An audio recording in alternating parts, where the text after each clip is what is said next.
எங்க இருக்கு எங்க இருக்கு எங்க இருக்கு எங்க இருக்கு எங்க இருக்கு ஐ இந்த இருக்கு லா லா லா லே லா லா லா லா லா லா லா லா லே லா லா லா லா என்ன என்ன ஐட்டங்களோ டூபல் பி பிளாட்டினிலே திறந்து பார்த்தால் தெரிந்து விடும் அள்ளி சென்றால் முடிந்துவிடும். அனைத்து உறவுகளுக்கும் அன்பு வணக்கங்கள். 49வது சென்னை புத்தக கண்காட்சியில் நான் வாங்கிய புத்தகங்களைத்தான் இன்று உங்களுக்கு அறிமுகம் செஞ்சு வைக்க போறேன். என்னடா நீ ரொம்ப பெரிய படிப்பாளி, பெரிய அறிவுஜீவி, நிறைய புத்தகங்கள் எல்லாம் படிப்பேன் அப்படின்னு எங்க கிட்ட சீன் போட பாக்குறியான்னு கேட்டா அதான் கிடையாது. என்ன பொறுத்த வரைக்கும் அறிவு என்பது பதுக்குவதற்கோ பாதுகாப்பதற்கோ அல்ல, படிச்சத மத்தவங்க கிட்ட பகிர்ந்துக்கணும். அதனால தான் நான் ஒவ்வொரு முறையும் காணொளிகள் முடிக்கும் போதும் படிப்போம், பகிர்வோம், பயன்பெறுவோம். நமக்கு ஒரு அறிவு இருக்கு அப்படின்னா அதை அடுத்தவங்களுக்கும் சொல்லி தரணும். மற்றவங்க கிட்ட பகிர்ந்துகிட்டாதான் அந்த அறிவு இன்னும் விருத்தி அடையும், விரிவடையும் அப்படிங்கிறது என்னுடைய வலுவான நம்பிக்கை. அதனால தான் ஒவ்வொரு ஆண்டும் நான் என்னென்ன புத்தகங்கள் வாங்குறேனோ அதையெல்லாம் என்னுடைய உறவுகளான உங்களுக்கு அறிமுகம் செஞ்சு வைக்கிறேன். அது மட்டும் இல்லாம இப்ப புத்தக கண்காட்சியில் புத்தகம் வாங்கியவர்களோட காணொளிகளை எல்லாம் நான் பார்த்தேன். அது மட்டும் இல்லாம அவங்களுடைய வலையொலியை நான் சில நாட்களா பின்தொடர்ந்துகிட்டும் இருக்கிறேன். அதுல பாத்தீங்கன்னா பொதுவா அவங்க அறிமுகம் செஞ்சு வைக்கிற எல்லா புத்தகங்களும் ஒண்ணு சிறுகதையா இருக்கு, நாவலா இருக்கு, கவிதை புத்தகமா இருக்கு. அதை தாண்டி அரசியல் சார்ந்த, வரலாறு சார்ந்த புத்தகங்கள் அப்படின்னு எடுத்துக்கிட்டா 1-2 புத்தகங்களை தான் காட்டுறாங்க. மற்றபடி அப்படி ஒரு துறை இருக்கு, அதற்கான புத்தகங்களும் இந்த புத்தக கண்காட்சியில விற்கப்படுது அப்படிங்கிறத நம்முடைய உறவுகளுக்கு யாருமே அறிமுகம் செஞ்சு வைக்க மாட்டேங்கிறாங்க.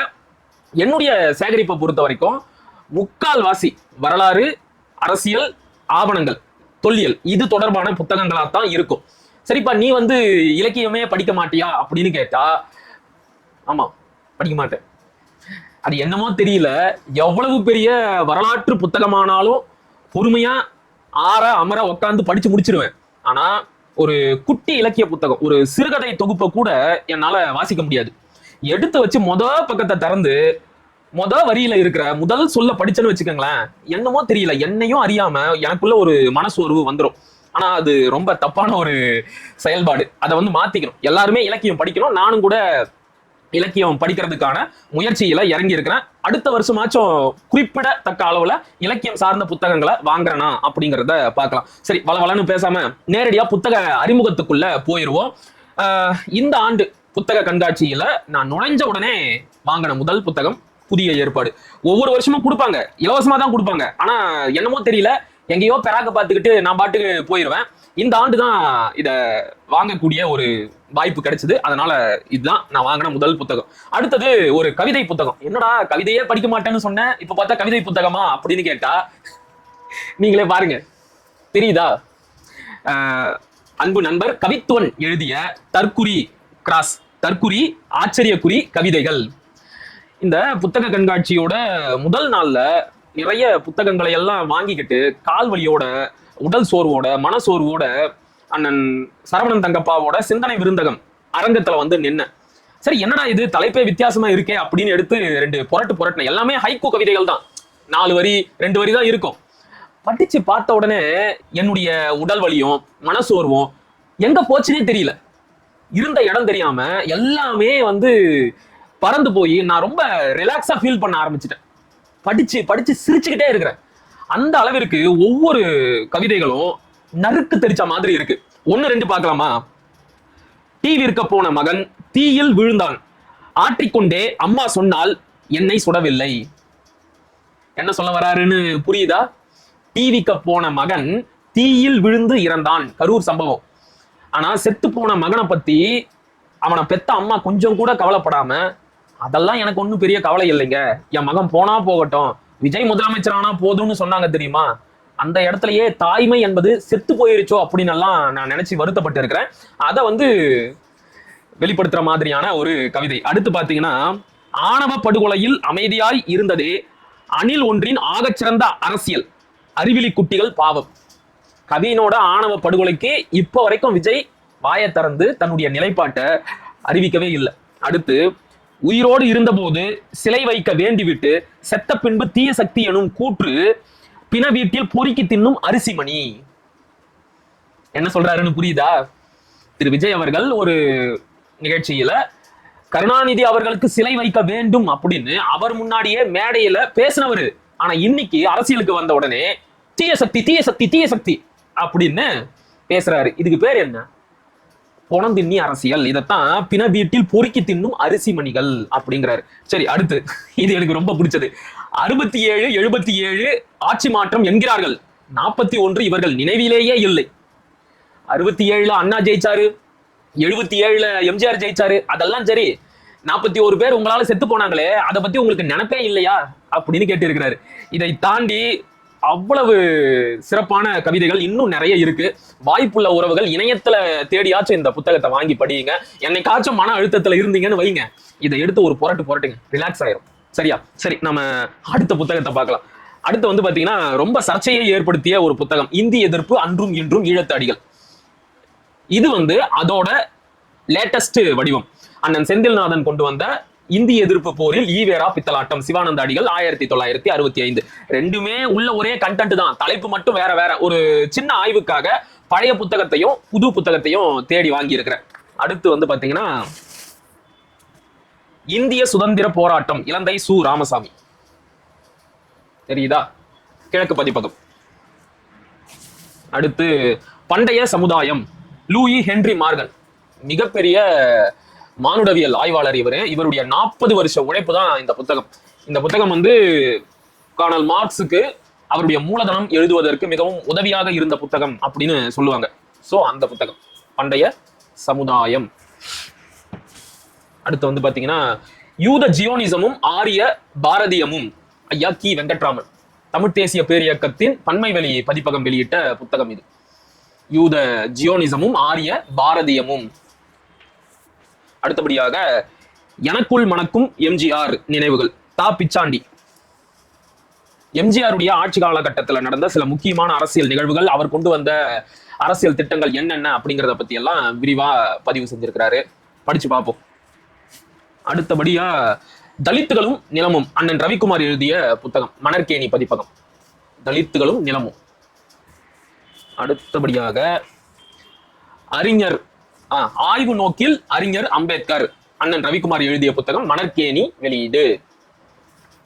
அடுத்து வந்து கீழவெண்மணி மறுக்கப்பட்ட நீதி, நீதிபதி கே சந்துரு மனோஜ் மிட்டா. கீழவெண்மணி பத்தி நீதிபதி, ஓய்வு பெற்ற நீதிபதி ஐயா கே சந்துரு அவர்கள் எழுதிய சிறு புத்தகம். இதுவும் மணற்கேணி தான். அடுத்து வந்து பாத்தீங்கன்னா கோவில் நுழைவு உரிமை, பி சிதம்பரம் பிள்ளை. இந்த புத்தகம் என்கிட்ட ஏற்கனவே இருக்கு, ஆனா வேற பதிப்பகம், சந்தியா பதிப்பகம் வெளியிட்ட புத்தகத்தை நான் கடந்த ஆண்டே வாங்கி படிச்சிருக்கிறேன். ஆனா இந்த புத்தகம் வந்து ரொம்ப பழைய பதிப்பு. இதுல கூடுதலா ஏதோ செய்தி இருக்கிற மாதிரி நான் உணர்றேன். அதனால சரி ஒப்பிட்டு பார்க்கலாம், புதுசா வந்த பதிப்புல எதையெல்லாம் வெட்டி இருக்கிறாங்க அப்படிங்கிறத ஒப்பிட்டு பார்த்து தெரிஞ்சுக்கலான்றதுக்காக இந்த புத்தகத்தை வாங்கினேன். கோவில் நுழைவு உரிமை. அடுத்தபடியாக அழிபடும் தமிழர் விழாக்கள், பண்பாட்டியல் கட்டுரைகள்.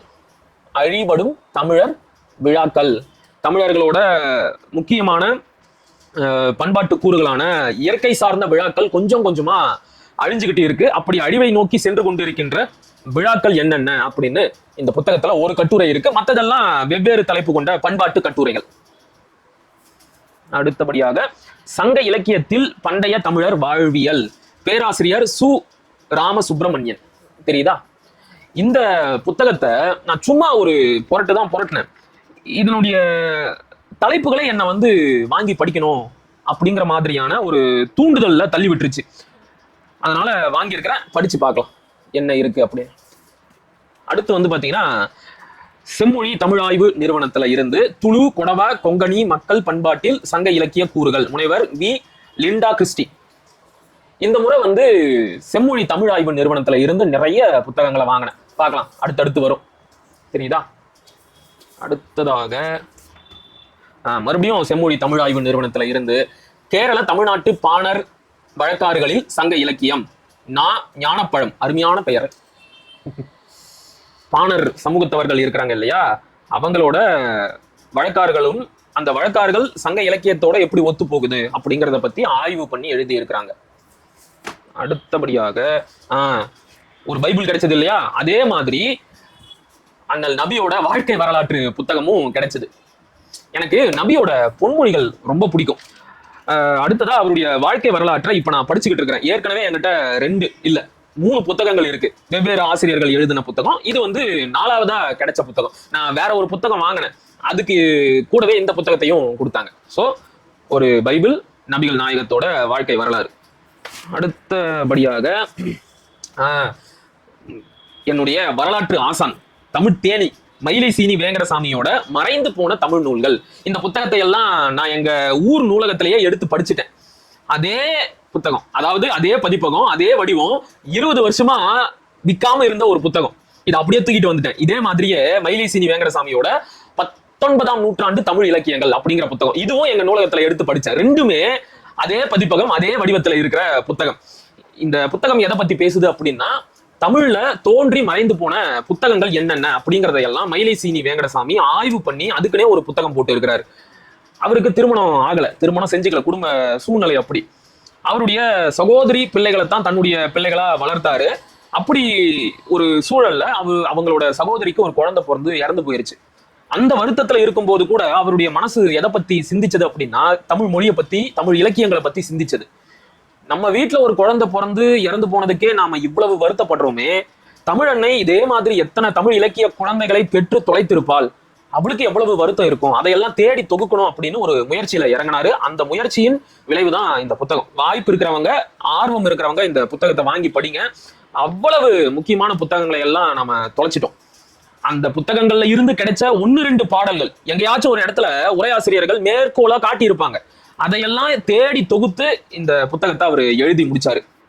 அதே மாதிரி 19ஆம் நூற்றாண்டு தமிழ் இலக்கியம் அப்படிங்கிறது, ஒவ்வொரு நூற்றாண்டு இலக்கிய வரலாற்றையும் தமிழ் அறிஞர் மு. அருணாச்சலம் எழுதி இருக்கிறார்.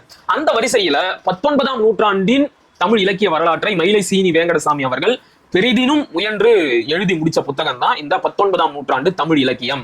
இதை பத்தி டச்சு நாட்டு அறிஞர் அப்படின்னு நினைக்கிறேன் கமில் சோலபெல் அப்படிங்கிற ஒருத்தர் என்ன சொன்னாருன்னா, இப்படி ஒரு புத்தகத்தை மயிலை சீனி வேங்கடசாமியால மட்டும்தான் எழுத முடியும் அப்படின்னு ரொம்ப பாராட்டி பேசினாரு. இந்த கமில் சோலபெல் யாரு அப்படின்னா, த ஸ்மைல் ஆஃப் முருகா அப்படின்னு முருகனை பற்றி ஆய்வு செய்து புத்தகம் எழுதிய ஒரு பேரறிஞர். அடுத்தபடியாக தமிழ் தென்றல் திருவிக்கா எழுதி வைத்த வாழ்க்கை குறிப்பு பாகம் 1, இதுவும் 20 வருஷம் பழைய புத்தகம் தான். அதனாலயோ என்னமோ தெரியல, முதல் பாகம் மட்டும்தான் கிடைச்சது. 2வது பாகம் எங்கடா அப்படின்னு கேட்டா, தெரியல சார் அப்படிங்கிறாங்க. இந்த லட்சணத்துலதான் அந்த பதிப்பகம் நடந்துகிட்டு இருந்துச்சு. சரி, கிடைச்ச வரைக்கும் லாபம் அப்படின்னு நினைச்சு திருவிக்காவோட வாழ்க்கை குறிப்பு முதல் பாகத்தை மட்டும் வாங்கிவிட்டேன். இது இப்பயும் கிடைக்குது. ஆனா 20 வருஷத்துக்கு முன்னாடி இருக்கிறது அப்படின்னா அதுல சில திரிபு வேலைகள் நடந்திருக்காது என்பதற்காகத்தான் இதை தேடி வாங்கினேன். பார்க்கலாம் 2வது பாகம் கிடைக்குதா அப்படின்னு. அடுத்ததாக தஞ்சை தமிழ் பல்கலைக்கழகத்தின் வெளியீடான தென் கல்லக நாடு தொன்மையும் சிறப்பும். இது வந்து ஒரு தொல்லியல் நூல். தென் கல்லக நாடு தொன்மையும் சிறப்பும், தஞ்சை தமிழ் பல்கலைக்கழகம் வெளியீடு. அடுத்தது மறுபடியும் தஞ்சை தமிழ் பல்கலைக்கழகம், தஞ்சை மராட்டியர் கல்வெட்டுகள், புலவர் சே ராசு, ஐயா சே ராசு அவர்களின் புத்தகம், ஆய்வு புத்தகம், தஞ்சை மராட்டியர் கல்வெட்டுகள். அடுத்தது ஒரு ஆய்வு கட்டுரை. என்ன ஆய்வு கட்டுரை அப்படின்னா, சாதியமும் அதன் பன்முக வெளிப்பாடுகளும், இலங்கை வடபுலத்தின் சாதி அமைப்பு முறை குறித்து ஒரு ஆய்வு. செல்வி திருச்சந்திரன் என்பவர் எழுதி வெளியிட்ட ஆய்வு கட்டுரை. அடுத்தபடியாக பாரதியார் பத்தின புத்தகம். இயல்பா நடந்ததா இல்ல அந்த சீமான் பேசின பிறகு எனக்கு அப்படி தெரிஞ்சதான்னு தெரியல, முன் எப்போதும் இல்லாத வகையில இந்த வாட்டி நடந்த புத்தக கண்காட்சியில நிறைய புத்தகாரங்களை, பாரதியாரோட புத்தகங்களை என்னால பார்க்க முடிஞ்சது. நானும் கூட சில பாரதியார் புத்தகங்களை வாங்கி இருக்கிறேன். வரும்போது எல்லாத்தையும் அறிமுகப்படுத்துறேன். இது வந்து என் குருநாதர் பாரதியார், ரா கனகலிங்கம் பிள்ளை என்பவர் எழுதியது பாரதியாரை பத்தி. அடுத்தது தஞ்சை தமிழ் பல்கலைக்கழகம் வெளியிட்ட தஞ்சை மராட்டிய மன்னர் வரலாறு, மெக்சிகன் சோடி, 3180, KM வெங்கட்ராமையா. தெரியுதா? அடுத்தபடியாக மறுபடியும் தஞ்சை தமிழ் பல்கலைக்கழகம், தஞ்சை மராட்டிய மன்னர் கால அரசியலும் சமுதாய வாழ்க்கையும், KM வெங்கட்ராமையா MA. அடுத்தது பன்மை வெளியில் இருந்து தமிழ் சொற்பொருள் வரலாறு, புலவர் இரா இளங்குமரனார். எங்க அண்ணாத்த கார்த்திகை செல்வனோட பரிந்துரை இந்த புத்தகம். கடைசி நாள்ல போய் வாங்கினேன். அடுத்தது மறுபடியும் பன்மை வெளியில இருந்துதான் வாங்கினேன். முதுகுளத்தூர் கலவரம் நடந்ததும் பரப்பப்பட்டதும். முதுகுளத்தூர் கலவரத்தை பற்றி உங்களுக்கு நன்றாக தெரியும் என்று நம்புகிறேன். அடுத்ததாக கால்டுவெல் முதல் கலைஞர் வரை செம்மொழி போராட்ட வரலாறு முனைவர் ஜே முத்துச்செல்வன் எழுதியது. இதை ஏன் வாங்கினேன் அப்படின்னா, இப்ப தமிழை செம்மொழி என்று அறிவித்தது யார் அப்படின்னு போய் கேளுங்களேன். என்ன சொல்லுவாங்க? கருணாநிதி அப்படின்னுவாங்க. விளக்கெண்ண வெங்காயம். அவருக்கு முன்னாடியே பல தமிழ் அறிஞர்கள் தமிழை செம்மொழியாக அங்கீகரிக்க வேண்டும் என்று பேசி இருக்கிறாங்க, போராடி இருக்கிறாங்க, அதுக்குன்னு கூட்டம் போட்டு தீர்மானம் எல்லாம் நிறைவேற்றி இருக்கிறாங்க. குறிப்பா தமிழவேல் உமா மகேஸ்வரனார் கரந்தை தமிழ்ச்சங்கத்தை நிறுவியவர். அவர் தொடர்ந்து தமிழை செம்மொழியாக அறிவிக்க வேண்டும் அப்படின்னு ஒரு நூற்றாண்டு காலத்திற்கு முன்பாகவே போராடியவர். 1920 இருந்தே அதற்காக குரல் கொடுத்தவர். அந்த குறிப்பெல்லாம் இதுல இருக்கு. அதாவது நமக்கு தேவையான வெப்பன்ஸை இவங்களே தேடி கொடுத்துருவாங்க. பெருசா நாம அலைய வேண்டியது இல்லை. இப்ப யாராச்சும் ஒருத்த கருணாநிதி மட்டும் இல்லைன்னா தமிழ் செம்மொழியா அங்கீகரிக்கப்பட்டு இருக்குமா அப்படின்னு கேட்டா, இங்க வா, வரலாறு தெரியுமா உனக்கு? முதல்ல தமிழை செம்மொழியாக அங்கீகரிக்க வேண்டும் என்பதற்காக யார் யாரெல்லாம் போராடி இருக்கிறாங்க, யார் யாரெல்லாம் பேசியிருக்கிறாங்கன்னு தெரியுமான்னு நாம கையில சான்றோட பேசணும்ல. அதுக்கு வசதியான நூல் இது. அடுத்து பாரதியாரை வாங்கிட்டு பாரதிதாசனை வாங்கலன்னா எப்படி? உடனே நம்மள சங்கின்னு சொல்லிடுவாங்கல்ல. இல்லைன்னா மட்டும் சொல்லாம இருக்க போறானுங்களா? புதுவை முரசில் பாரதிதாசன், புதுவை முரசு என்கின்ற இதழில் பாரதிதாசன் எழுதிய கட்டுரை தொகுப்பு.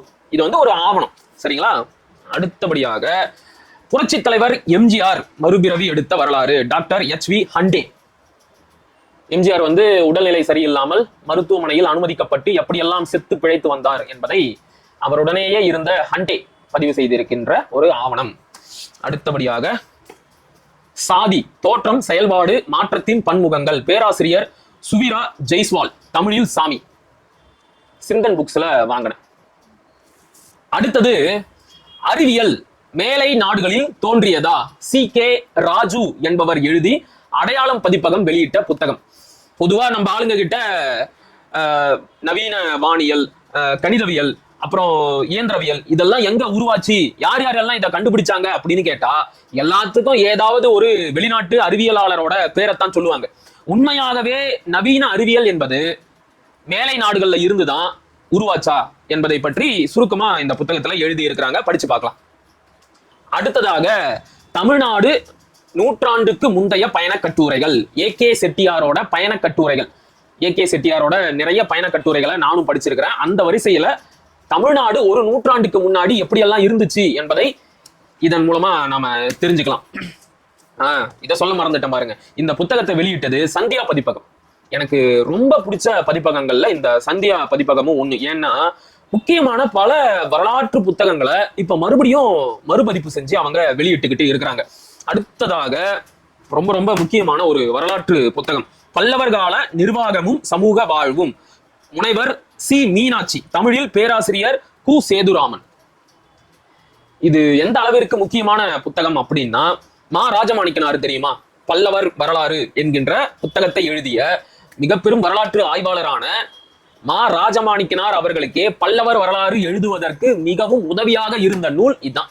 மீனாட்சி அவர்கள் எழுதிய இந்த பல்லவர் கால நிர்வாகமும் சமூக வாழ்வும். நீங்க மா ராஜமாணிக்கனாரோட பல்லவர் வரலாறு புத்தகத்தை படிச்சீங்கன்னா தெரிஞ்சிருக்கும். அதுல பல இடங்கள்ல அவர் மேற்கோள் காட்டுறது இந்த புத்தகத்தை தான். இந்த புத்தகம் இப்ப தமிழ்ல மொழிபெயர்க்கப்பட்டு வந்திருக்கு. கருத்துப்பட்டறை என்கின்ற பதிப்பகம் வெளியிட்டாங்க. கருத்துப்பட்டறையும் மிக முக்கியமான வரலாற்று புத்தகங்களை எல்லாம் வெளியிடுற ஒரு பதிப்பகம். அடுத்ததாக சங்க இலக்கியத்தில் சமூக அமைப்புகள் முனைவர் கு.வே. பாலசுப்ரமணியன், தஞ்சை தமிழ் பல்கலைக்கழகத்தோட வெளியீடு. சங்க இலக்கியத்தில் சமூக அமைப்புகள். இசைத்தமிழ் பேரறிஞர்கள், தஞ்சை தமிழ் பல்கலைக்கழகத்தோட வெளியீடு. சேரர் வரலாறும் பழனிமலை வாழ் பழங்குடி மக்களும் ஆதி பாலசுந்தரன், தஞ்சை தமிழ் பல்கலைக்கழகம். அடுத்ததாக பேராசிரியர் வையாபுரி பிள்ளை வாழ்வும் தொண்டும் முனைவர் மு சண்முகம் பிள்ளை, தஞ்சை தமிழ் பல்கலைக்கழகத்தோட வெளியீடு. பேராசிரியர் வையாபுரி பிள்ளை யாருன்னு தெரியுமா? தமிழ் இலக்கிய வரலாறு படிச்சவங்க எல்லாருக்கும் தெரிஞ்சிருக்கும். தமிழ் இலக்கியங்களோட காலத்தை அது ஏனோ தெரியல, வையாபுரி பிள்ளை வம்படியா பின்னுக்கு இழுத்துக்கிட்டு வருவாரு. தொல்காப்பியமா அது கிபி 5ஆம் நூற்றாண்டு, சிலப்பதிகாரமா அது கிபி 8ஆம் நூற்றாண்டு, திருக்குறளா அது ஏதோ கிபி 5ஆம் நூற்றாண்டுல எழுதி வச்சது. வஜ்ரநந்தி முனிவர் தமிழ சங்கத்தை உருவாக்குனார் இல்லையா, அதுதான் தமிழ்ச்சங்கம், அதுலதான் இந்த நூல்கள் எல்லாம் எழுதப்பட்டுச்சு அப்படிங்கிற மாதிரி ஆய்வு பண்ணியிருப்பாரு. ஆனா மிகச்சிறந்த தமிழ் அறிஞர். அதுல எல்லாம் யாராலையும் குறை சொல்ல முடியாது. ஊவேசாவுக்கு பிறகு பதிப்புலகத்தில் நினைவு கூறத்தக்க மனிதர் யாராச்சும் இருக்கிறாங்க அப்படின்னா அடிச்சு சொல்லுவேன், அது வையாபுரி பிள்ளை தான். ஐம்பெரும் காப்பியங்கள்ல 3ஐ ஊவேசா எப்படியோ போராடி பதிப்பிச்சு கொண்டு வந்துட்டாரு. 5 காப்பியங்களை யார் பதிப்பிச்சாங்கன்னு தெரியுமா? வையாபுரி பிள்ளை தான். சோ ரொம்ப முக்கியமான தமிழறிஞர். அவருடைய வாழ்வும் தொண்டும். அடுத்ததாக மறுபடியும் சந்தியா பதிப்பகம் வெளியிட்ட சுதந்திர சரித்திரம் MS சுப்பிரமணிய ஐயர். இது வந்து 1 நூற்றாண்டு கால பழமையான புத்தகம். மறுபடியும் கொண்டு வந்திருக்கிறாங்க, படிக்கணும். அடுத்தது பாரதி சந்தியா பதிப்பகத்துல இருந்து பாரதியும் தமிழகமும் மாப்பே பெரியசாமி தூரன். பாரதியாரோட கவிதைகள் கட்டுரைகள்ல அவரு தமிழ் மொழியை பத்தியும் தமிழ்நாட்டை பத்தியும் என்னெல்லாம் சொல்லி இருக்கிறாரு என்பதை பெரியசாமி தூரன் வந்து தொகுத்து இந்த சிறிய புத்தகமா கொண்டு வந்திருக்கிறாரு.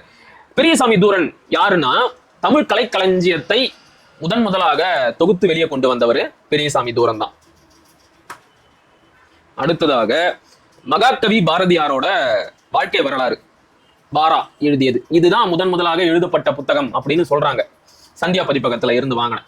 ஆக்சுவலா இது நான் வந்து தமிழ்நாடு பாடநூல் கழகத்துல தான் வாங்கணும் அப்படின்னு நினைச்சுக்கிட்டு இருந்தேன். ஆனா என்னமோ தெரியல, இதை பார்த்த உடனே இங்கேயே வாங்கிட்டேன்.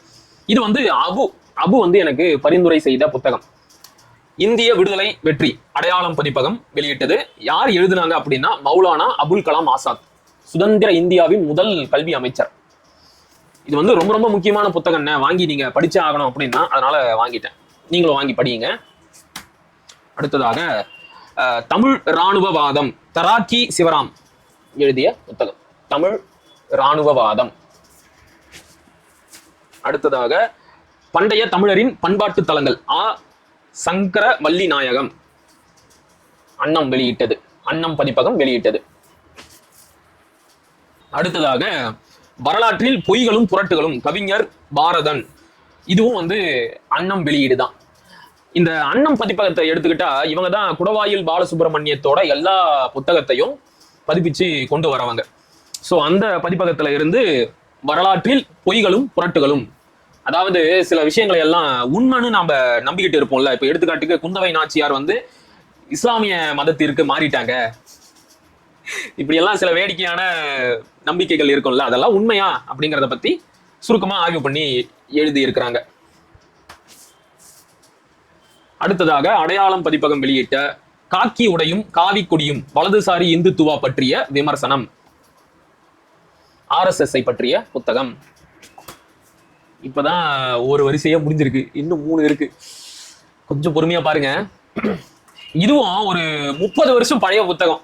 இதையெல்லாம் வந்து இன்னும் விற்காம வச்சுங்கிறாங்க அப்படிங்கிறத விட இதையெல்லாம் வாங்கி படிக்கணும் அப்படின்னு நம்ம மக்களுக்கு தோன்றதே இல்லை. இட ஒதுக்கீடு அவசியம் VS தளபதி MA BL. இட ஒதுக்கீட்டின் வரலாற்றை வந்து சுருக்கமா சொல்லிட்டு இட ஒதுக்கீடு நமக்கு ஏன் அவசியம் என்பதையும் இந்த புத்தகத்துல சொல்லி இருக்கிறாரு. 30 ஆண்டுகளுக்கு முன்னாடி இருந்த புத்தகம்னா அன்றைய அரசியல் சூழல் எப்படி இருந்துச்சு என்பதை தெரிந்து கொள்வதற்கு இது வந்து பயன்படும். அடுத்ததாக தமிழகத்தில் நீர்ப்பாசனம் முனைவர் கி சிவசுப்பிரமணியன். தமிழகத்தில் நீர்ப்பாசனம். அடுத்தது த பிறன்மலை கல்லர்ஸ் ஆஃப் தமிழ்நாடு CN நடராஜன். கருத்து பட்டறை, நான் சொன்னேன்ல கருத்து பட்டறையும் மிக முக்கியமான வரலாறு பண்பாடு சார்ந்த புத்தகங்களையும் வெளியிடுவாங்க அப்படின்னு.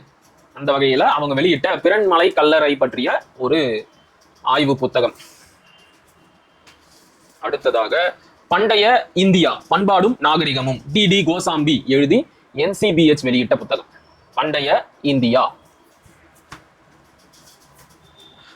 வெயில் தேசத்தில் வெள்ளையர்கள் டாக்டர் மு ராஜேந்திரன் இந்திய ஆட்சி பணியாளர். ஐயா யாருன்னு தெரியும்ல, காலாபாணி அப்படிங்கிற ஒரு நாவலை எழுதியவர். அது மட்டும் இல்லாம இன்னும் 2 புத்தகங்களை எல்லாம் எழுதி இருக்கிறாரு. எனக்கு ஞாபகம் இல்லை. எனக்கு வந்து இவருடைய புத்தகங்கள் ஏதாச்சும் நினைவு இருக்கு அப்படின்னா சோழர் செப்பேடு, பல்லவர் செப்பேடு, பாண்டியர் செப்பேடு, சேரர் செப்பேடு, இந்த மாதிரி செப்பேடுகளை எல்லாம் தொகுத்து கொண்டு வந்திருக்கிறாரு. அதான் எனக்கு ஞாபகம் இருக்கு. ஐயாவுக்கு வந்து வரலாற்றில் மிகப்பெரிய ஆர்வம் இருக்கு. அதனால அவர் தேடி இப்படிப்பட்ட முக்கியமான வரலாற்று புத்தகங்கள் ஆவணங்களை எல்லாம் தொகுத்து புத்தகமா கொண்டு வர்றாரு. அடுத்ததாக தற்செயல் பிரதமர் மன்மோகன் சிங் சஞ்சய் பாரு ஆக்சிடென்டல் பிரைம் மினிஸ்டர். அதனுடைய தமிழ் மொழிபெயர்ப்பு கிழக்கு பதிப்பகம் வெளியீடு. அடுத்தபடியாக கட்டபொம்மன் வழக்கு விசாரணை மு ராஜேந்திரன் அகனி வெளியீடு. ஐயாவோட புத்தகம் தான். இப்ப கொஞ்ச நேரத்துக்கு முன்னாடி பார்த்தோம்ல, வெயில் தேசத்தில் வெள்ளையர்கள், அவருடைய புத்தகம் தான். கட்டபொம்மனோட வழக்கு விசாரணை எப்படி எல்லாம் நடந்துச்சு என்ற ஆவணங்களை எல்லாம் திரட்டி தொகுத்திருக்கிறாரு. நேருவின் இந்தியா மேண்டிபிராக் பட்டாசார்ஜி, தமிழில் ஜனனி ரமேஷ், கிழக்கு பதிப்பகம் வெளியிட்டது. நேருவின் இந்தியா, நேரு வரலாற்றை எவ்வாறு அணுகினார், வரலாறு நேருவை எவ்வாறு அணுகுகிறது, ஓர் ஆழமான ஆய்வு. அடுத்ததாக இந்த புத்தகம் இடும்பாவனம் கார்த்தியோட டேபிள்ல இருந்துச்சு. ரொம்ப நாளா இந்த புத்தகத்தை வாங்கணும் அப்படின்னு நினைச்சுக்கிட்டே இருந்தேன். இன்னைக்குதான் வாய்ப்பு கிடைச்சது, வாங்கிட்டேன். கிழக்கு பதிப்பகம் வெளியிட்டு சோமவல்லியப்பன் எழுதிய நாட்டு கணக்கு, இவ்வளவு தாங்க எக்கனாமிக்ஸ். ஒரு நாட்டோட பொருளாதாரம் எப்படி செயல்படும் என்பதை பற்றிய அடிப்படை தகவல்கள் இருக்கிற புத்தகம். அடுத்ததாக எந்தையும் தாயும் மகிழ்ந்து குழாவி, தூத்துக்குடி ஓர் சமகால வரலாற்று பதிவு. முனைவர் மா சாலமன் பெர்னாட் ஷா, பேராசிரியர் போ முத்துக்குமரன் இருவரும் தூத்துக்குடியின் சமகால வரலாற்று அரசியல் நிகழ்வுகளை எல்லாம் தொகுத்து இந்த புத்தகமா கொண்டு வந்திருக்கிறாங்க. NCBH வெளியீடு. தூத்துக்குடி துப்பாக்கி சூடு நடந்துச்சு இல்லையா, அது மாதிரி தூத்துக்குடியில் நடந்த சில முக்கியமான அரசியல் நிகழ்வுகளை பற்றிய தொகுப்பு. அடுத்தது நவீன கால India, modern India, Bipan Chandra, NCBH. வரலாற்று நோக்கில் கிழக்கிலங்கை, கௌரி லட்சுமிகாந்தன், கிழக்கிலங்கையை பற்றிய வரலாற்று புத்தகம். அடுத்து ரொம்ப ரொம்ப முக்கியமான புத்தகம், வேர்ச்சொல் ஆய்வாளர் ஐயா அருளியார் எழுதிய நாடும் தேசமும். நாடும் தேசமும், இத்தமிழ்நாடுதான் என்றும் நம் நாடு. இது ஏன் ரொம்ப முக்கியமான புத்தகம் அப்படின்னு சொல்றேன் தெரியுமா? இப்ப சமீப காலமாக தமிழ் தேசியத்தை நோக்கி ஒரு அவதூறு பரப்பப்படுது. திராவிடம் தமிழ் இல்ல அப்படின்னு சொல்றீங்க. தமிழ் தேசியத்தில் வருகின்ற தேசியம் என்கின்ற சொல்லே தமிழ் கிடையாது. அதுவே சமஸ்கிருத சொல்லுதான், தேஷ் என்கின்ற சொல்லுதான் தமிழ்ல தேசமா மாறுச்சு.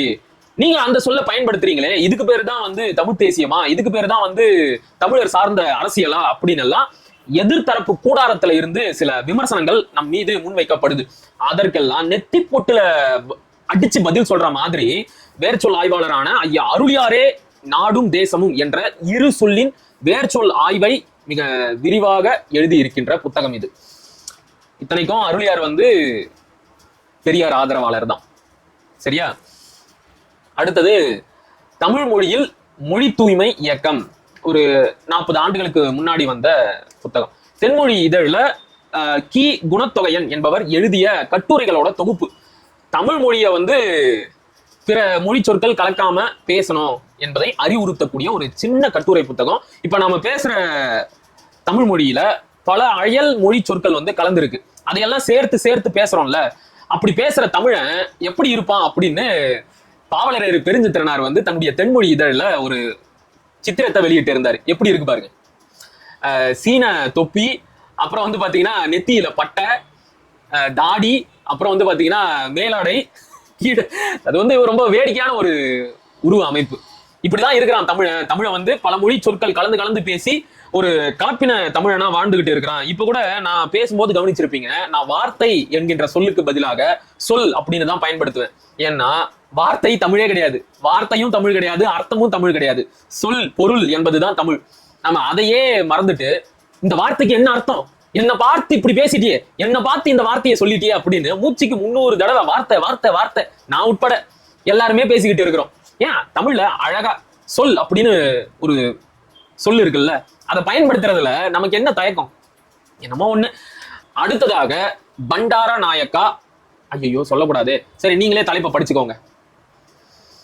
இது பாத்தீங்கன்னா இலங்கையைச் சேர்ந்த என் சரவணன் என்கின்ற ஆய்வாளர் எழுதிய முக்கியமான ஒரு வரலாற்று புத்தகம். என் சரவணனோட முகநூல் பதிவுகளை எல்லாம் நான் படிச்சிருக்கிறேன். அவருடைய புத்தகங்களை வாங்கி படிக்கணும் அப்படின்னு ரொம்ப விருப்பப்பட்டேன். அதற்கான வாய்ப்பு இந்த புத்தக கண்காட்சியில தான் கிடைச்சது. நீங்க கூட அவருடைய முகநூல் பதிவுகளை தேடி படியுங்க. அவ்வளவு ஆழமான வரலாற்று ஆய்வுகள் அதுல இருக்கும். சரியா? ரொம்ப ரொம்ப அருமையா இருக்கும். அடுத்ததாக கிறிஸ்தவ தமிழ் வேதாகமத்தின் வரலாறு, சபாபதி குலேந்திரன், தமிழ் பைபிளோட வரலாற்றை பற்றி ஆய்வு செய்து எழுதப்பட்ட புத்தகம். கண்டிய நிலமானியமும் சாதியும் தொகுப்பும் தமிழாக்கமும் சண்முகலிங்கம். அடுத்ததாக நிலமானியம் ஆசியாவினதும் இலங்கையினதும் சமூக உருவாக்கம் பற்றிய ஆய்வு சேனக பண்டாரநாயக்க. இப்ப நீங்க பார்த்தது எல்லாமே வந்து இலங்கையை சேர்ந்த வரலாற்று ஆய்வாளர்கள் எழுதிய புத்தகங்கள் தான். இது உட்பட கிறிஸ்தவ தமிழ் வேதாகமத்தின் வரலாறு, இது எல்லாமே வந்து இலங்கை வரலாற்று ஆய்வாளர்களால் எழுதப்பட்ட புத்தகம். சைவ சமயம் அன்றும் இன்றும் இங்கும் பேராசிரியர் ஆ வேலுப்பிள்ளை. அடுத்ததாக ஈழத்து பழைய இலக்கியங்கள் வரலாற்று தேடல் பேராசிரியர் ஆ வேலுப்பிள்ளை. இந்த புத்தகங்களை எல்லாம் நீங்க குமரன் புத்தக இல்லத்துல வாங்கிக்கலாம். அவங்களுடைய முகவரியை நான் கீழே டிஸ்கிரிப்ஷன்ல கொடுக்குறேன். விருப்பப்பட்ட உறவுகள் அவங்கள தொடர்பு கொண்டு வாங்கிக்கோங்க. அடுத்ததாக என்னை மிகவும் கவர்ந்த ஒரு புத்தகம் உலகை மாற்றிய தாவரங்கள், முனைவர் கு.வி. கிருஷ்ணமூர்த்தி. உலகை மாற்றிய தாவரங்கள், உலகை மாற்றிய புத்தகங்கள் அப்படின்னு ஒரு புத்தகம் இருக்கு. அதே மாதிரி உலகை மாற்றிய தாவரங்களை பற்றிய ஒரு தொகுப்பு. இத வந்து கையில எடுத்து சும்மா அப்படி ஒரு 2 பக்கத்தை தான் புரட்டினேன். ரைட்டு, என்ன ஆனாலும் இந்த புத்தகத்தை வாங்கிடணும் அப்படின்னு சொல்லி வாங்கிட்டு வந்துட்டேன். அடுத்ததாக இது 2 வந்து இலவசமா கொடுத்தாங்க. அந்த மெயின் புத்தகம் எங்க இருக்குன்னே தெரியல. சரி, ஒண்ணு வந்து பாத்தீங்கன்னா மீண்டும் பாசிச பாஜக ஆட்சி என்ன செய்ய போகிறோம், ஒரு சிறு வெளியீடு. மறுபடியும் மாபெரும் ஆயுதம் யாரு கொடுத்தாங்க அப்படின்னா மக்கள் அதிகாரம் கழகம், மக்கள் அதிகார கழகம் கொடுத்தாங்க. அது வந்து ஓகே. அடுத்து வந்து பாத்தீங்கன்னா ஓவியர் புகழேந்தி அவர்கள் எழுதிய நானும் எனது நிறமும், அவரே எழுதிய தமிழ் ஈழம் நான் கண்டதும் என்னை கண்டதும், ஓவியர் புகழேந்தி. ஈழ மண்ணின் ஈர சுவடுகள்.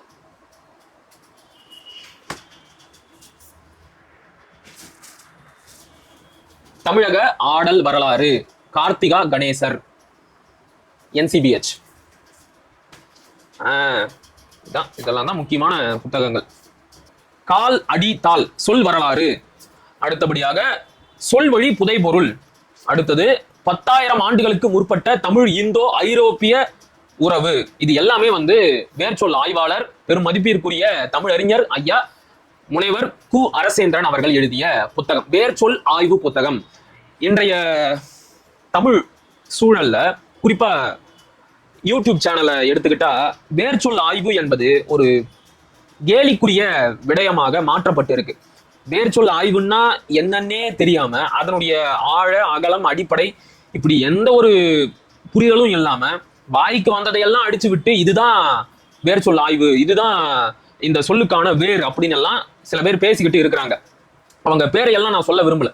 சொல்லிட்டா அந்த பதர்கள் என்ன தெரியுமா பண்ணோம், வந்து ரிப்போர்ட் அடிக்கும் சேனலை. அந்த அளவிற்கு அற்ப புத்தி கொண்ட ஒரு கூட்டம் அது. அப்படிப்பட்ட கூட்டம் தமிழ் சூழல்ல இயங்கும் போது உண்மையான வேர்ச்சொல் ஆய்வுனா என்ன என்பதை பற்றி தமிழ் உறவுகள் நீங்க தெரிஞ்சுக்கணும்னா ஐயா அருளியாரோட புத்தகம், அதன் பிறகு ஐயா கு. அரசேந்திரனோட புத்தகம், தேவநேய பாவாணரோட புத்தகம், இதையெல்லாம் வாங்கி படியுங்க. சரியா? ரொம்ப அற்புதமான புத்தகம் இது. 10,000 ஆண்டுகளுக்கு முற்பட்ட தமிழ் இந்தோ ஐரோப்பிய மொழி உறவு. 10,000 ஆண்டுகளுக்கு முன்னாடி தமிழ் மொழிக்கும் ஐரோப்பிய மொழிகளுக்கும் என்ன உறவுகள் இருந்தது என்பதையெல்லாம் ஐயா வந்து ஆய்வு பண்ணி எழுதி இருக்கிறார். இங்க பாருங்க, இப்ப எடுத்துக்காட்டுக்கு ஆங்கிலத்துல சேம் அப்படின்னு வந்து ஒரு சொல் இருக்கு. இந்த சொல்லுக்கும் தமிழ் மொழிக்கும் என்ன தொடர்பு இருக்கு அப்படின்னு எழுதி இருப்பாரு போல. பார்க்கலாம். நான் படிச்சு பார்த்துட்டு உங்களுக்கு மறுபடியும் ஒரு பதிவு கூட போடுறேன். சேம், இத தமிழ்ல எப்படி சொல்லுவீங்க?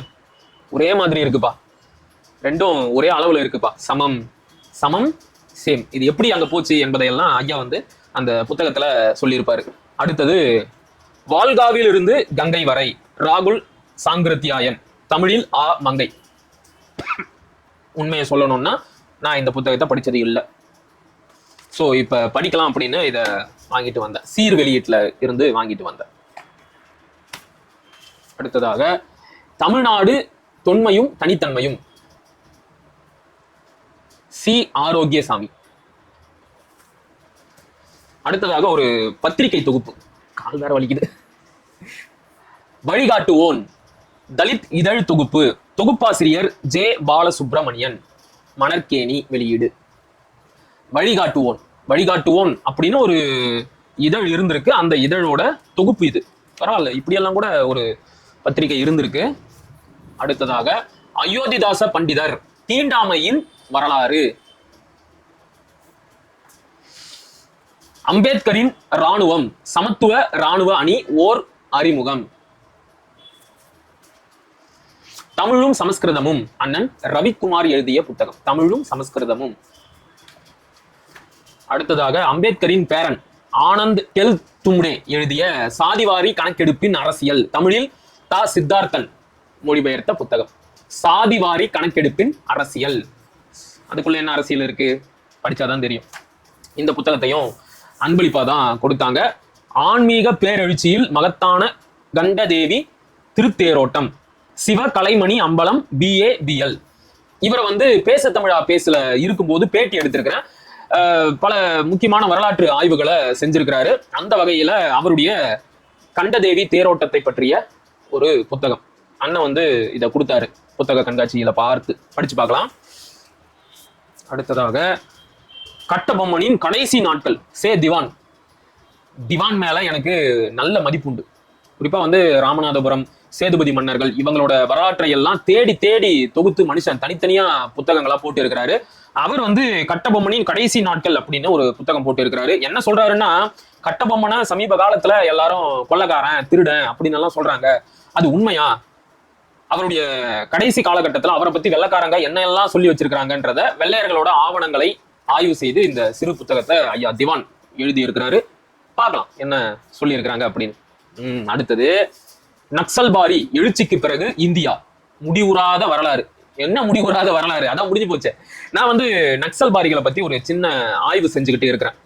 ஏன்னா தமிழரசன் நம்ம அண்ணன் தமிழரசன் இருக்கிறாரு இல்லையா, அவர் வந்து நக்சல்பாரி இயக்கத்துல இருந்து வந்தவர் தான். நக்சல்பாரி மூவ்மெண்ட்ல இருந்து எப்படி தமிழ் தேசிய அரசியலுக்குள்ள வந்தாரு, அந்த மாற்றம் அவருக்குள்ள எப்படி நடந்துச்சு என்பதை விரிவா ஆய்வு செஞ்சு பதிவு செய்யணும் அப்படின்னு ஒரு விருப்பம். அதனால நக்சல்பாரி மூவ்மெண்ட்டை பத்தி கடந்த ஆண்டுல இருந்து படிச்சுக்கிட்டு இருக்கிறேன். அதுக்கு பயன்படுமே என்பதற்காக இந்த புத்தகத்தையும் வாங்கி இருக்கிறேன். ஏற்கனவே சில புத்தகங்களை வாங்கி படிச்சுக்கிட்டு தான் இருக்கிறேன். முடிவுறாத வரலாறு முடிஞ்சு போச்சே, நாங்க சரணடைகிறோம் அப்படின்னு சொல்லி எல்லா நக்சல்பாரிகளும் அறிவிச்சிருக்கிறாங்க. அடுத்ததாக என் தம்பி கெவின் பார்த்தாருன்னா என்ன திட்டினாலும் திட்டுவாரு போல. இஸ்ரேல் பற்றிய 10 கட்டுக்கதைகள். இலான் பப்பே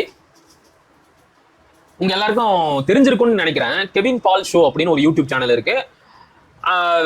அந்த வலைதளத்தை நடத்தக்கூடிய தம்பி கெவின் பால் வந்து இப்ப எனக்கு நெருங்கிய நண்பராகவும் தம்பியாகவும் இருக்கிறாரு. கருத்தியல் ரீதியா அவர் வந்து ஒரு வலதுசாரி சித்தாந்தத்தை கொண்டவர். இருந்தாலும் பரவாயில்ல, 1000 கருத்து முரண்பாடு இருந்தாலும் அவர் மேல எனக்கு ஒரு நல்ல மதிப்பு இருக்கு. ஏன்னா ஆழ்ந்த படிப்பாளி. அதற்காகவே அவர் மேல எனக்கு ஒரு ஈடுபாடு வந்துச்சு. சோ இந்த புத்தகத்தை கையில எடுக்கும்போது எனக்கு அவருடைய முகம் தான் ஞாபகத்துக்கு வந்துச்சு. சரி பரவாயில்ல, இருக்கட்டும், நான் இதை படிச்சு பாக்குறேன். இஸ்ரேல் பற்றிய 10 கட்டுக்கதைகள். இதை வந்து போன வருஷமே வாங்கணும் அப்படின்னு நினைச்சுக்கிட்டு இருந்தேன். வீர தெலுங்கானா ஆயுத போராட்டமும் அதன் படிப்பினைகளும், சுந்தரையா. ஓகே. மிகப்பெரிய இதழியல் ஆய்வாளரான ஐயா பேசு மணி அவர்களின் ஆய்வு கட்டுரை. அடுத்ததாக மறுபடியும் பேசு மணி அவர்களின் திலகரும் தமிழ்நாடும். வஉசி எழுதிய திலகர் வரலாற்றின் 19 கட்டுரைகளுடன். இது எல்லாமே வந்து பாத்தீங்கன்னா பூங்கொடி பதிப்பகம்னு ஒரு பதிப்பகம் இருக்கு. அங்க மாப்பூசியோட புத்தகங்கள், பேசு மணியோட புத்தகங்கள் எல்லாமே கிடைக்கும். பல வருஷங்களா அது எல்லாம் யாருமே வாங்காம ரொம்ப பரிதாபமான நிலைமையில இருக்கு. நாமளாச்சும் வாங்கி படிப்போம். பாரதியும் ஆங்கிலமும், மாப்போ சிவஞானம். இவர் மேல சில நேரம் எனக்கு வரும் பாருங்க கோபம். எப்பேற்பட்ட ஒரு தலைவராக இருந்திருக்க வேண்டியவர் தன்னுடைய சந்தர்ப்பவாத நிலைப்பாடுகளால இன்னைக்கு ரோட்ல போற வர நாளாந்தர திராவிடர்கள் எல்லாம் ஐயாவை பத்தி தப்பு தப்பா பேசிக்கிட்டே இருக்கிறாங்க. கொடுமை. அதையெல்லாம் நாமளும் கேட்டுட்டு இருக்கிறோம். ஒரு தமிழ் மகனை, இந்த தமிழ்நாட்டின் எல்லையை மீட்பதற்காக போராடிய ஒருவரை எங்கிருந்தோ வந்த சில திராவிடர்கள் வாய்க்கு வந்தபடி எல்லாம் பேசிக்கிட்டு இருக்கிறாங்க. தமிழர்கள் நாம வேடிக்கை பார்த்துக்கிட்டு இருக்கிறோம். எல்லாம் நம்ம தலையெழுத்து. அடுத்தது மாப்போசி பார்வையில் பாரதி. இந்த புத்தக கண்காட்சியில நான் வந்து மாப்போசியோட பேரன் திருஞானத்தை சந்திச்சேன். ரொம்ப மகிழ்ச்சியா இருந்துச்சு.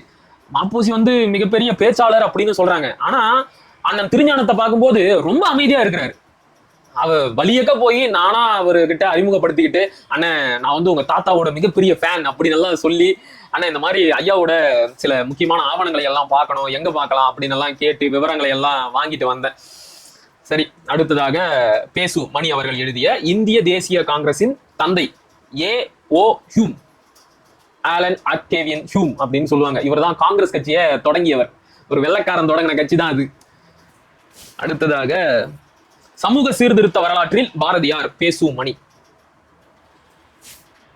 வாவேசு ஐயரின் கட்டுரை களஞ்சியம், பேசு மணி, பூங்கொடி பதிப்பகம்.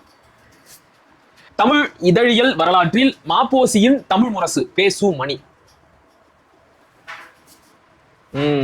அந்த நபிகள் நாயகத்தோட புத்தகத்தை கொடுத்தாங்கன்னு சொன்னேன் இல்லையா, அது வந்து இந்த புத்தகத்தை வாங்கினதுக்காக தான். தலைப்பை பார்த்த உடனே ஒரு ஈர்ப்பு எனக்குள்ள. குறளும் குரானும் கற்றுத்தரும் வாழ்வியல், டாக்டர் எம் அமீர் அல்தாய், ஆச்சாரியா கோபால். குறளும் குரானும் கற்றுத்தரும் வாழ்வியல். குறள்ல இருக்கிற கருத்துக்களும் குரான்ல இருக்கிற கருத்துக்களும் எப்படி ஒத்து போகுது, அண்ணல் நபிகளோட பொன்மொழிகளும் வள்ளுவரோட கருத்துக்களும் எந்தெந்த இடத்துல எல்லாம் ஒத்து போகுது என்பதை இந்த புத்தகத்துல தொகுத்து கொடுத்திருக்கிறாங்க. ஸோ ரொம்ப பிடிச்சது எனக்கு. நான் ரொம்ப விருப்பப்பட்டு வாங்கின புத்தகம் இது. ஒன்றும் என்ன சொல்றது, புது விஷயம் கிடையாது. உலகத்தில் இருக்கின்ற எல்லா மதத்தை சேர்ந்தவர்களும் தங்களுடைய மத கருத்துக்கள் திருக்குறள்ல இருக்கா அப்படின்னு பார்த்து ஒப்பிட்டு பல புத்தகங்களை வெளியிட்டு இருக்கிறாங்க. எடுத்துக்காட்டுக்கு மயிலை சீனி வேங்கடசாமியோட சில ஆய்வு கட்டுரைகள் இருக்கு. சமணமும் திருக்குறளும், பௌத்தமும் திருக்குறளும், சமண கருத்துக்கள் என்னென்ன திருக்குறள்ல இருக்கு, பௌத்த கருத்துக்கள் என்னென்ன திருக்குறள்ல இருக்கு என்பதையெல்லாம் ஆய்வு செஞ்சு அவர் இந்த கட்டுரைகளை எழுதியிருப்பார். எடுத்துக்காட்டுக்கு மலர்மிசை ஏகினான் மானடி சேர்ந்தாருக்கு நிலமிசை நீடு வாழ்வார் அப்படின்னு சொல்லிட்டு ஒரு திருக்குறள் இருக்கும், கடவுள் வாழ்த்திலேயே வரும். இந்த மலர்மிசை ஏகினான் என்று யாரை திருவள்ளுவர் சொல்றாருன்னு கேட்டா, பௌத்தர்கள் வந்து புத்தரை தான் சொல்லியிருக்கிறாரு அப்படின்னு சொல்லுவாங்க. ஏன்னா புத்தர் பிறந்து முதல்ல 9 அடிகள் எடுத்து வச்சுட்டாராம்.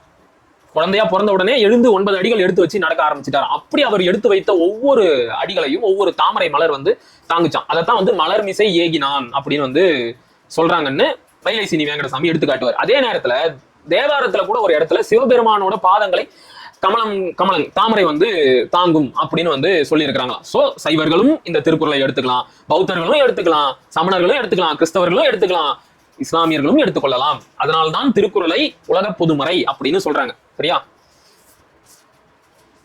அடுத்ததாக சுதந்திரத்திற்கு பிறகு India since independence, Bipan Chandra, Mridula Mukherjee, Aditya Mukherjee, NCBH Mukherjee. தமிழகத்தில் கண்ணகி வழிபாடு, வே ஜெயகலா, என்சிபிஎச். என்கிட்ட கண்ணகி வழிபாடு தொடர்பாக ஒரு கலெக்ஷன் இருக்கு. ஒவ்வொரு ஆண்டும் அது தொடர்பாக நிறைய புத்தகங்கள் வந்து வந்துகிட்டே இருக்கு. ஸோ அது எல்லாத்தையும் வந்து ஒரு கலெக்ஷனா வாங்கி வைக்கணும். பிற்காலத்துல நாம ஆய்வு செய்யும் போது ரெஃபரன்ஸ் எடுக்கிறதுக்கு அதெல்லாம் பயன்படும்.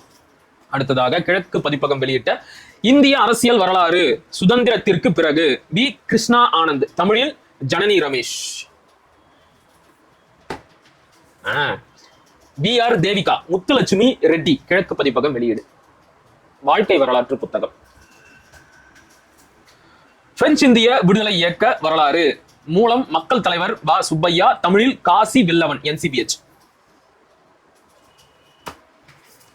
அடுத்தது சூத்திரர் ஒரு புதிய பார்வை, காஞ்சா ஐலையா, கார்த்திக் ராஜா கருப்புசாமி, தமிழில் தருமி, கிழக்கு பதிப்பகம் வெளியீடு.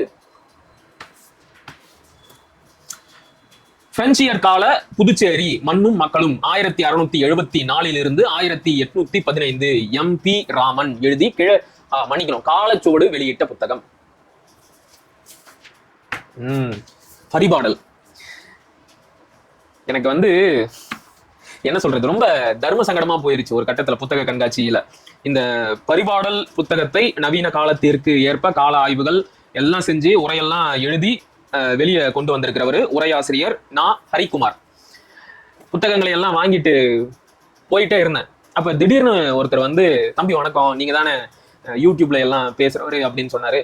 ஆமா நான் தான் அப்படின்னு சொன்னேன். உங்க மொழியில சொல்லணும் அப்படின்னா நான் வந்து ஒரு ஆரிய பார்ப்பனர் அப்படின்னு சொன்னாரு.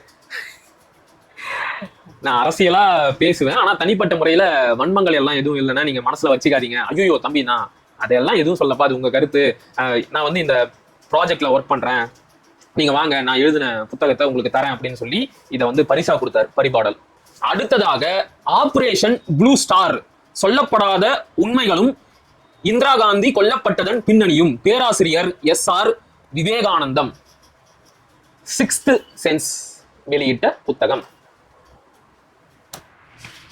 இது வந்து ஒரு தம்பி எனக்கு பரிசா கொடுத்த புத்தகம். யார்தான் வள்ளுவன், இன்னும் படிக்கல. அவருடைய பெயர் என்னன்னா, இந்த புத்தகத்தை எழுதினவர் ஈசன் மகன். ரொம்ப சின்ன பையனா தான் இருக்கிறாரு, தெரியுதா?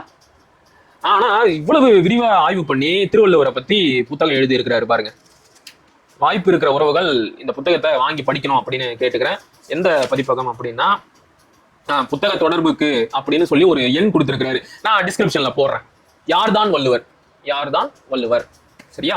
அடுத்தது, இந்த புத்தக கண்காட்சியில் மிகப்பெரிய சர்ச்சையை ஏற்படுத்திய மா வெங்கடேசன் எழுதிய திராவிட இயக்க வரலாற்று புரட்டுகள்.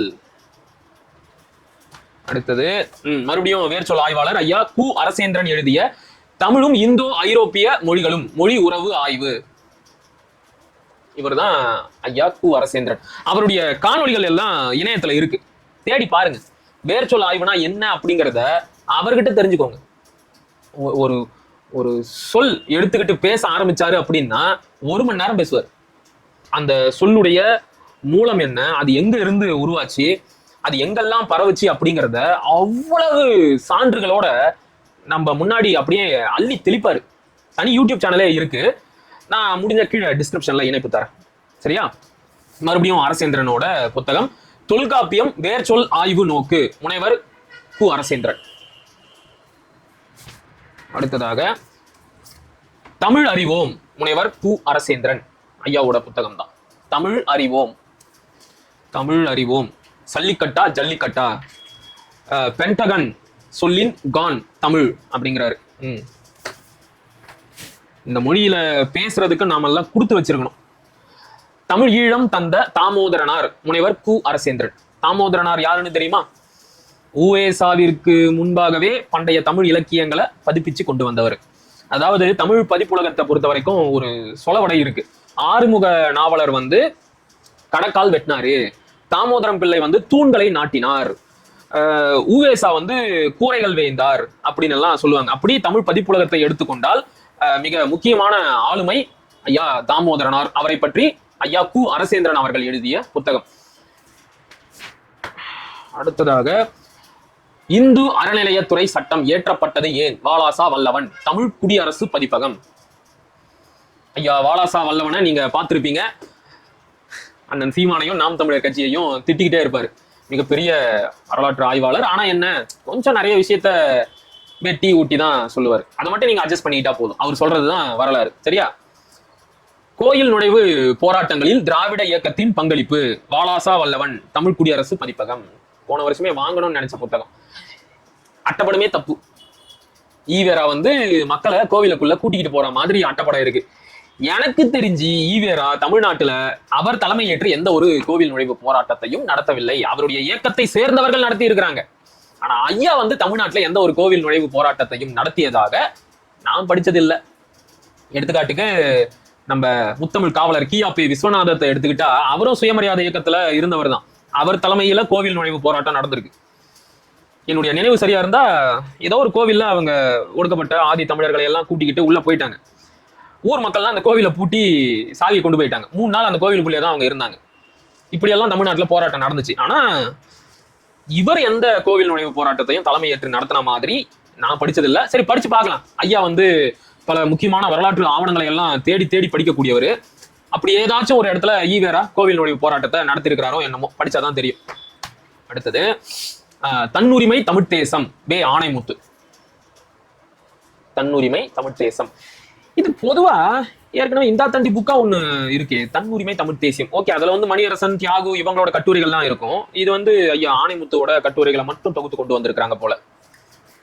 அடுத்தது, ஐ எம் வெரி சாரி, அட்டப்படத்தை எல்லாம் காட்ட முடியாது, தலைப்பு மட்டும் சொல்றேன். பிரபாகரன் எழுச்சியும் வீழ்ச்சியும், MR நாராயணசுவாமி, தமிழில் சிவ பரமேஸ்வரன். இந்த புத்தகத்தை வந்து பாத்தீங்கன்னா சுவாசம் கொண்டு வந்திருக்கிறாங்க. சுவாசம் வந்து பல முக்கியமான அரசியல் புத்தகங்களை எல்லாம் கொண்டு வராங்க. அப்படி அவங்க இந்த ஆண்டு கொண்டு வந்த ஒரு புத்தகம் தான் தலைவரை பற்றி எழுதப்பட்ட புத்தகம். இந்த புத்தகத்தை ஆங்கிலத்துல எம்.ஆர். நாராயணசுவாமி என்பவர் எழுதி இருக்கிறாரு. அதை வந்து தமிழ்ல மொழிபெயர்த்திருக்கிறாங்க.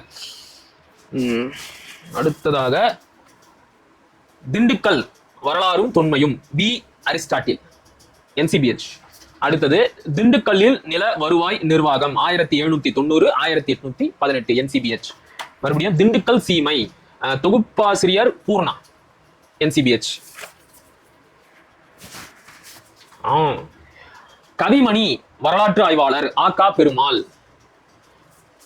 கவிமணி தேசிய விநாயகம் பிள்ளை வெறும் கவிஞர் மட்டும் கிடையாது, அவர் வந்து மிகச்சிறந்த வரலாற்று ஆய்வாளரும் கூட, கல்வெட்டு ஆய்வாளரும் கூட.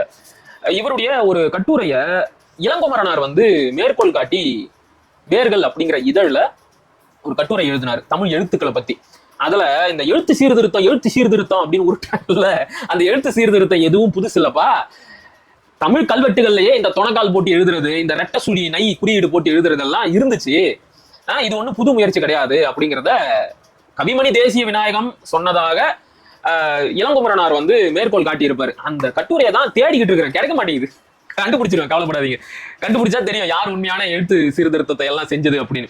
அவர் மட்டும் இல்லைன்னா தமிழ் எவனுக்கு எழுத படிக்கவே தெரிஞ்சிருக்காதுன்னு உருட்டுவாங்கல்ல, அதுக்காக தேடிட்டு இருக்கிறேன். கால கொடுமை, மக்கள் முட்டாளா இருக்கிற வரைக்கும் இவங்க இஷ்டத்துக்கு அளந்து விட வேண்டியது தானே.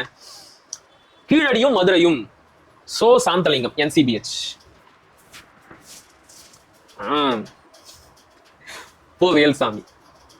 1000 முரண்பட்ட கருத்துக்கள் இருக்கலாம். ஐயாவும் வந்து ஒரு நல்ல தமிழறிஞர் தான், பிற மொழியாளராகவே இருந்தாலும் நல்ல தமிழறிஞர், வரலாற்று ஆய்வாளர், மிகப்பெரிய புத்தக சேகரிப்பாளரும் கூட. அவர் எழுதிய வரலாறு என்பது கற்பிதம் என்ற புத்தகம்.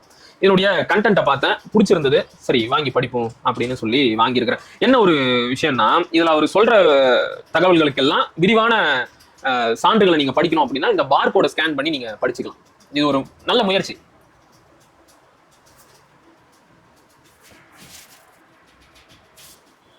அடுத்தது இந்தியாவில் குற்றங்களும் மத நம்பிக்கைகளும், அகஸ்டஸ் சோமர்வில், தமிழில் மா. வெற்றிவேல், சந்தியா பதிப்பகத்தோட வெளியீடு.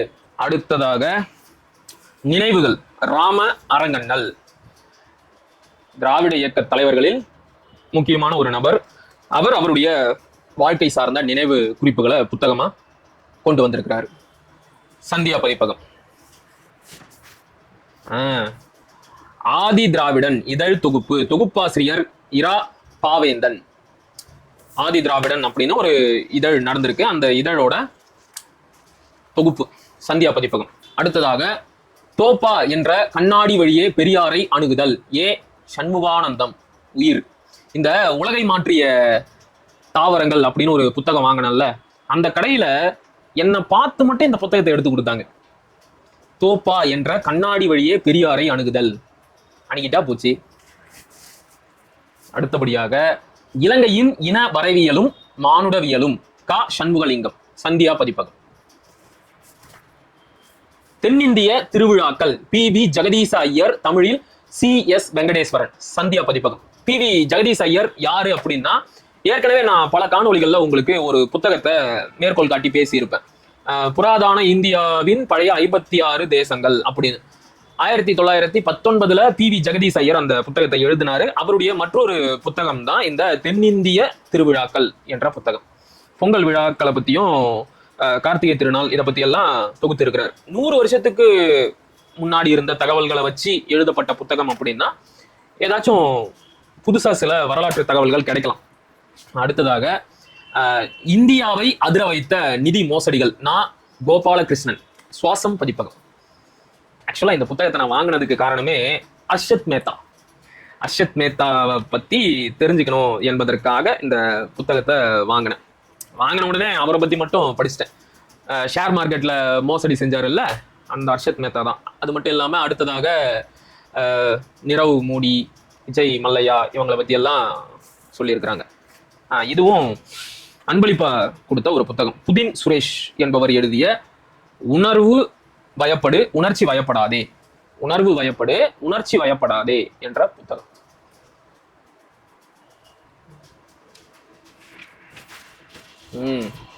அடுத்தது சமூக உரிமை போராளி இமானுவேல் தேவேந்திரர், தொகுப்பு தமிழவேல்.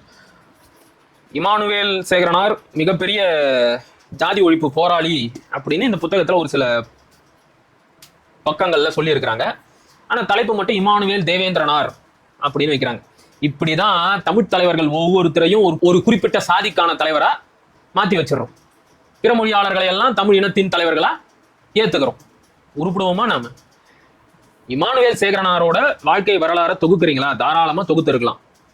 பல முக்கியமான தகவல்களை எல்லாம் கொடுத்திருக்கிறாரு, இல்லைன்னு சொல்லல. மிகப்பெரிய உழைப்பு தான், மறுக்கவே இல்லை. எதுக்கு தேவையில்லாம இந்த தேவேந்திரர்? என்னமோ இந்த தமிழ் சமூகம் என்னைக்குதான் திருந்த போதுன்னே தெரியல. வரலாற்றில் ஐயம்பேட்டை, என் செல்வராஜ், கிழக்கு பதிப்பகம் வெளியிட்ட ஒரு புத்தகம், வரலாற்று கட்டுரைகள் இருக்கிற புத்தகம். அடுத்தது குறுநில தலைவர்கள், தமிழ் நிலத்தை ஆண்ட சிற்றரசர்களின் சிலிர்ப்பூட்டும் வரலாறு, வே பார்த்திபன், கிழக்கு பதிப்பகம். அடுத்தது முடிச்சிடலாம், இன்னும் ஒரு வரிசை தான் இருக்கு. சாதியின் பெயரால், இளங்கோவன் ராஜசேகரன், தமிழ்நாட்டில் நடந்த ஆணவ படுகொலை பற்றிய கட்டுரைகள். பண்டைய கால இந்தியா, ஆர்.எஸ். சர்மா. ஏற்கனவே ஒரு பண்டைய கால இந்தியா பார்த்தோம்ல, டி.டி. கோசாம்பி எழுதினது. இது வந்து ஆர்.எஸ். சர்மா எழுதின புத்தகம். சனாதனம் அறிவோம், 2ஆம் பாகம். போன வருஷம் முதல் பாகம் வாங்கி பாதி படித்தேன். ஸோ இது வந்து அதனுடைய தொடர்ச்சி. சனாதனம் அறிவோம், சே தினகர ஞான குருசாமி, NCBH வெளியீடு. முகநூல்ல நிறைய எழுதிட்டு இருப்பாரு. இதுவும் ரொம்ப நாளா வாங்கணும்னு நினைச்ச புத்தகங்கள்ல ஒண்ணு. ஆனா என்னமோ தெரியல, இது வாங்கணும் அப்படின்னு போவேன். அப்பன்னு பார்த்து வேற ஏதாச்சும் ஒரு புத்தகம் கண்ணில் போடும், அதை வாங்கிட்டு வந்துருவேன், இதை விட்டுருவேன். சங்ககால வாழ்வியல், சங்கத்தமிழரின் அரசு முறையும் சமூக வாழ்வும், டாக்டர் நா. சுப்பிரமணியன்.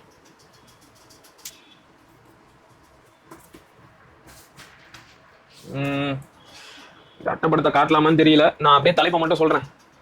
பரிசா வந்த புத்தகம், பிரிகேடியர் தமிழ்ச்செல்வன், தமிழ் ஈழ அரசியல் துறை பொறுப்பாளர். சரியா? இந்த புத்தக கண்காட்சியில நான் வாங்கின முதல் புத்தகம் இதுதான். பெரியோர்களே தாய்மார்களே, திருமாவேலன் எழுதிய அரசியல் கட்டுரைகள் அடங்கிய புத்தகம். இது ஒரு புக்கு தான் கடைசியா இருந்துச்சு, போய் தூக்கிட்டு வந்துட்டேன். ரொம்ப நாளா தேடிக்கிட்டு இருந்தேன் இந்த புத்தகத்தை. ஸோ இந்த புத்தக கண்காட்சியில கிடைச்சது, வாங்கிட்டேன். எவ்வளோ தூரம் பழசாயிருக்கு பாருங்க.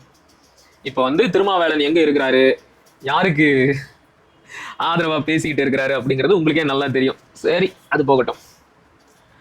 ராம் தங்கம் எழுதிய கோவில் நுழைவு போராட்டம், ஒடுக்கப்பட்டவர்கள் உரிமைகளை வென்ற வரலாறு. ராம் தங்கம் வந்து என்ன புத்தகம், திருக்கார்த்தியல் அப்படிங்கிற சிறுகதை தொகுப்புக்காக 2023ஆம் ஆண்டின் சாகித்ய அகாடமி வாங்கின நபர். அவருடைய முதல் வரலாற்று புத்தகம் இது, கோவில் நுழைவு போராட்டம். படிச்சு பார்க்கலாம். நான் அவரோட அந்த சிறுகதை தொகுப்பை படிச்சது இல்லை. கோயம்புத்தூர்ல என் பங்காளி ஒருத்தன் இருக்கான், கோடி அப்படின்னு சொல்லிட்டு. அவன் தான் வந்து அந்த சிறுகதை தொகுப்பை படிச்சுட்டு, நீ படி, நல்லா இருக்கும், இலக்கியங்கள் நீ படிக்கணும் அப்படின்னு. அவனும் பல வருஷமா சொல்றான். நானும் சரின்னு தலையாட்டுவேன். ஆனா அதை படிக்கிறதுக்கான ஒரு ஆர்வமே வந்தது இல்லை. அவர் எழுதின வரலாற்று புத்தகம் அப்படின்னு ஒண்ணு, இதை மட்டும் வாங்கிட்டு வந்துட்டேன். சரி, அதே பங்காளி கோடி அன்பளிப்பா கொடுத்த புத்தகம், நாம் தொலைத்த மதுரை வீதிகள், தமிழ் இனியால் கார்த்திகேயன் பார்க்கவிதை, நாம் தொலைத்த மதுரை வீதிகள். அடுத்து காலச்சூழல இருந்து பிரெஞ்சு இந்தியர் ஆட்சியில் புதுச்சேரி, நாடும் பண்பாடும், 1815 1945, MP ராமன்.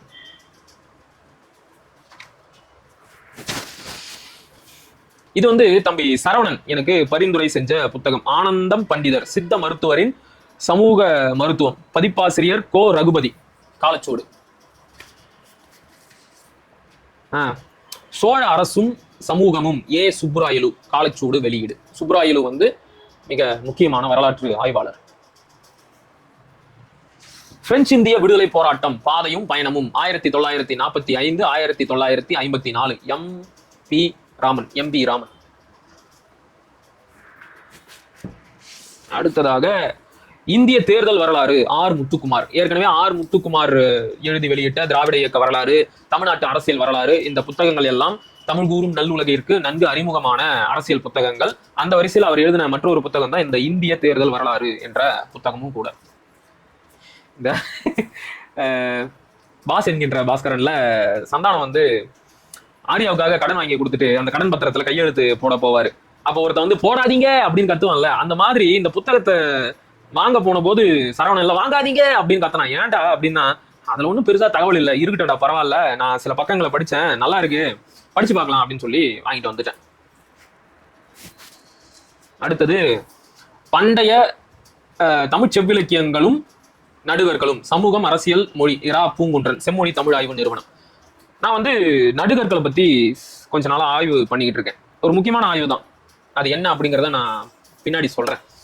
அதுக்கு பயன்படுமே அப்படின்னு வாங்கின புத்தகம். அடுத்ததாக ஐயா குடவாயுள் பால சுப்பிரமணியன் எழுதிய தமிழ் இலக்கியமும் தமிழகத்து கலைப்படைப்புகளும் செம்மொழி தமிழ் நூல்களில் தொன்மக்கூறுகளும் அவற்றின் கலை வடிவங்களும், ரெண்டுமே செம்மொழி தமிழ் ஆய்வு நிறுவனத்தோட வெளியீடு தான். செம்மொழி தமிழ் ஆய்வு நிறுவனத்தை உண்மையிலேயே பாராட்டும். இவ்வளவு தரமான ஆய்வு புத்தகங்கள் எல்லாமே பாருங்க. ஆயில் பிரிண்டிங் இதுல இருக்கிற படங்கள் எல்லாம் தெரியுதா? இந்த புத்தகத்தோட விலை வந்து 1000 ரூபாய். 50% டிஸ்கவுண்ட். 50% டிஸ்கவுண்ட். ஆனா பாருங்க, அங்கெல்லாம் யாரும் போய் வாங்கவே இல்லை. வரலாறு படிக்கிறதுனா ஏன்னு தெரியல, நம்ம மக்களுக்கு அவ்வளவு கசக்குது.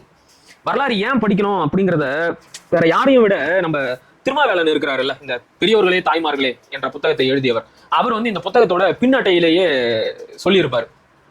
வரலாற்றை படிக்காதவர்களால் நிகழ்காலத்தை புரிஞ்சிக்க முடியாது, எதிர்காலத்தை கணிக்கவும் முடியாது. நம்மளை சுத்தி என்ன நடக்குது என்பதை நீங்க புரிஞ்சுக்கணும் அப்படின்னா உங்களுக்கு குறைஞ்சபட்ச வரலாற்று அறிவு இருக்கணும். புரியுதா? அதனால வரலாறு என்பது ரொம்ப ரொம்ப முக்கியமானது.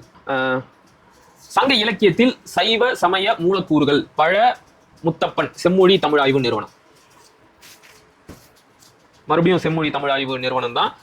சங்ககால கடற்கரையோர குடியிருப்புகளும் துறைமுகங்களும் கன்னியாகுமரி முதல் ராமேஸ்வரம் வரை அதியமான். அடுத்தபடியாக பழந்தமிழ் இலக்கியங்களில் ஊர்திகளும் உப்பு மீன்களும் ஜே அரங்கராஜ் செம்மொழி தமிழ் ஆய்வு நிறுவனம். சங்க இலக்கியத்துல கடற்கரை குடியிருப்புகளை பத்தியும் துறைமுகங்களை பத்தியும் என்ன சொல்லியிருக்கிறாங்க அப்படின்னு இந்த புத்தகம் பேசுது. சங்க இலக்கியங்கள்ல என்னென்ன ஊர்திகள் எல்லாம் சங்ககால தமிழ் மக்கள் பயன்படுத்தி இருக்கிறாங்க என்பதை பற்றி இந்த புத்தகம் பேசுது அப்படின்னு நினைக்கிறேன். பின்னாடி படிச்சு பார்த்த வரைக்கும் அப்படிதான் தெரியுது. ஸோ நம்ம வந்து மேற்கொண்டு பார்க்கலாம்.